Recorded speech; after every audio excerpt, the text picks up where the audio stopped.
with my new video in which we will discuss about income method of calculating national income. So जैसे कि पिछली video में we will discuss about product method of calculating national income. अब इस video में हम करने वाले हैं income method because we already know that कि there are three method of calculating national income: product method, income method and expenditure method. So by income method, first of all what thing we calculate. तो income method जब भी पूछा जाए तो we already know that कि income method से क्या calculate किया जाता है, NDPFC, और NDPFC को ही क्या बोलते हैं, डोमेस्टिक इनकम. सो अगर किसी सम में आ जाता है कि कैलकुलेट इनकम मेथड, तो वी नो दैट अगर आ जाता है that is calculate domestic income, तो डोमेस्टिक इनकम ही क्या है, NDPFC.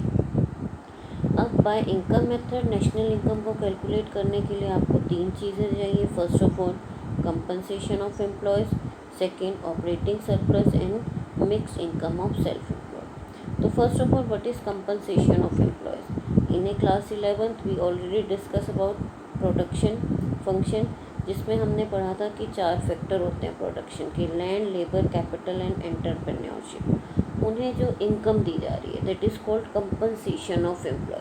जैसे कि एक लेबर को क्या मिलते हैं, वेजेस. तो जब भी वर्ड आ जाता है कंपनसेशन ऑफ एम्प्लॉयज़, तो कंपनसेशन ऑफ एम्प्लॉयज़ में क्या क्या इंक्लूड कर रहे हैं, wages and salaries in cash. It means एक पर्सन को जितने भी सैलरी या वेजेस मिल रहे हैं किसमें, कैश की फॉर्म में. फॉर एग्जांपल अगर मान लीजिए आपके पेरेंट्स कहीं वर्किंग है, उन्हें 10,000 रुपये मिल रहे हैं, तो 10,000 क्या हुए, सैलरी, और किस में मिल रहे हैं इन्हें, कैश. तो ये किसका पार्ट बना, कंपनसेशन ऑफ एम्प्लॉयज़ का. बट सम टाइम जो कंपनीज़ हैं वो क्या दे रही है, किसी तरह की किसी और, जैसे मान लीजिए मेडिकल हेल्थ इंश्योरेंस दिया, तो दैट इज़ कॉल्ड काइंड. तो that is also part of compensation of employees. Next one, employer contribution in social security schemes. जो है एग्जाम्पल भी लिख दिया लाइक PF, क्योंकि हम ज़्यादातर इस वर्ड को सुनते हैं, दैट इज़ प्रोविडेंट फंड. तो एम्प्लॉयर जो कंट्रीब्यूशन दे रहा है किस में, प्रोविडेंट फंड स्कीम्स में, that is also part of compensation of employees. कि फ्यूचर में अगर मैं कह रही हूँ कि मेरी इनकम कितनी है, मुझसे पूछा जाए, मान लीजिए मुझे 10,000 रुपये क्या मिल रहे हैं, कैश मिल रहा है, ठीक है. 5,000 का मुझे या 2,000 का मेरा हर महीने का क्या इंश्योरेंस है, कवर है, insurance cover, that is in kind. और अगर मेरा 2,000 का क्या कट रहा है हर महीने, कंट्रीब्यूशन दे रहा है कौन, एम्प्लॉयर. ये ध्यान रखना है, यहाँ पर एक वर्ड है एम्प्लॉयर, एक होता है एम्प्लॉयज़.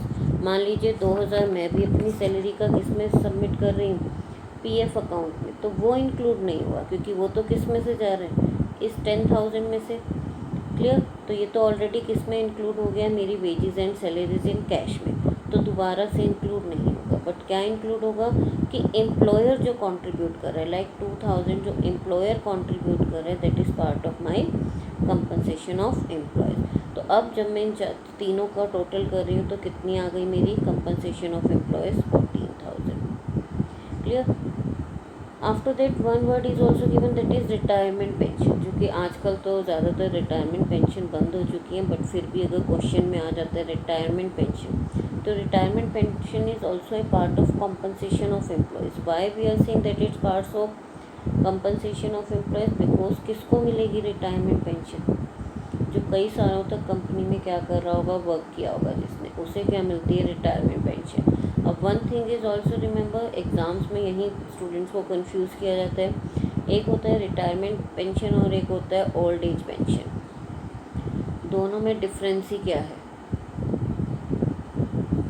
अब यहीं पर ध्यान देना है. ओल्ड एज पेंशन किसको मिलती है, जो भी लोग ओल्ड हो गए हैं, लाइक 60 से प्लस है, 70 से प्लस है, गवर्नमेंट उन्हें क्या दे रही है, किसी तरह की फाइनेंशियल हेल्प दे रही है. क्लियर. बट इसके लिए क्या नहीं किया गया, किसी तरह का इकोनॉमिक में कंट्रीब्यूशन नहीं किया गया, इसीलिए क्या होती है, एक तरह की ट्रांसफ़र पेमेंट, और ये नेशनल इनकम में क्या नहीं होती, इंक्लूड नहीं होती.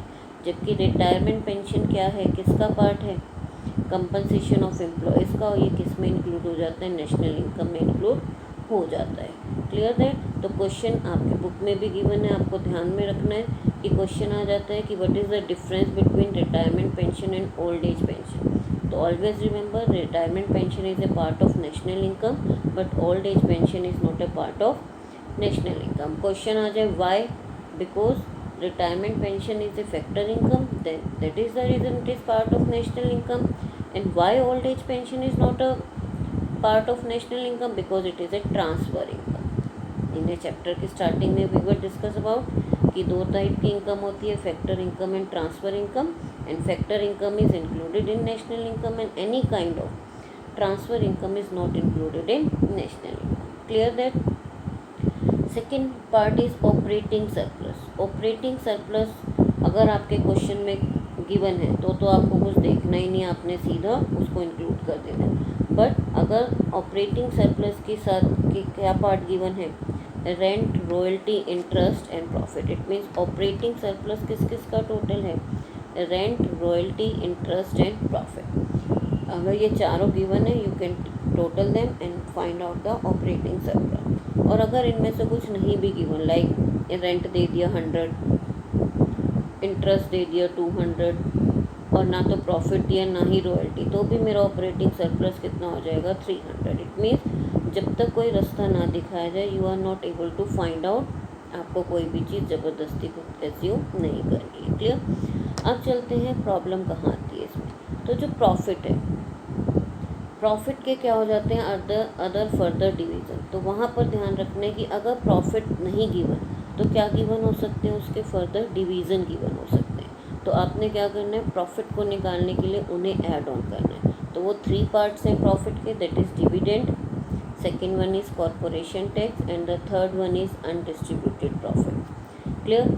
अगर डिविडेंड या कॉरपोरेशन टैक्स भी गिवन है तो भी मैं उन्हें ऐड करके क्या निकाल दूँगी? प्रॉफिट. मुझे थर्ड वन को ढूंढने की ज़रूरत नहीं है. इट मीन्स जो भी इनमें से गिवन है, you just add on that things and find out your profit. And one thing is also remember in exam purpose कि ये जो नाम है डिविडेंड, डिविडेंड का दूसरा नाम क्या है? Distributed profit. क्योंकि डिविडेंड क्या होता है? जो कंपनी के शेयर होल्डर्स हैं उन, अब जो एक कंपनी को प्रॉफिट हुआ है वो उसका कुछ पार्ट क्या कर देती है? अपनी शेयर होल्डर्स. हमने 11th में अपने बिजनेस में पढ़ा होगा डिविडेंड्स क्या होते हैं. मीन्स क्या कर दिया जाता है? कुछ शेयर किनको दिया जाता है? डिविडेंड होल्डर्स को.